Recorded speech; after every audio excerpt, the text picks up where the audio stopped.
لمنځ ته الله تقریب کوي د جهنم څخه د لرې کوي. لمنځ ته د جهنم د اوره د قبر د عذاب څخه محفوظه کوي. او بیا خاص کر دغه یو واقع چې تاسو واوري چې د غزوه بدر پر موقع باندې مسلمانانو حالات چولو هغه یو سخت چولو ځکه چې مسلمان جماعت چولو هغه لږو کفار چول هغه زیات ول. نو علي رضی الله عنه فرمایي وایي ما نبی کریم صلی الله علیه وسلم ولیدی ټول لشکر بدو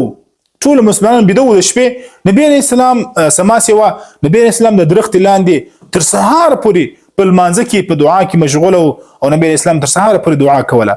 او د حذیفه رضی الله عنه سره روایت دی چې نبی کریم صلی الله علیه وسلم به چې کله پریشان سو چې کله به پر نبی اسلام باندې یو مشکل رالی نبی اسلام به د لمانځه طرف ته متوجه سو. تر هغه وخت په لمانځه کې لمانځ به کاوه چې تر څو پر دا مشکل لري سوی نه حل سوی دی. نو د خپل مشکلاتو حل د الله نه وغواړو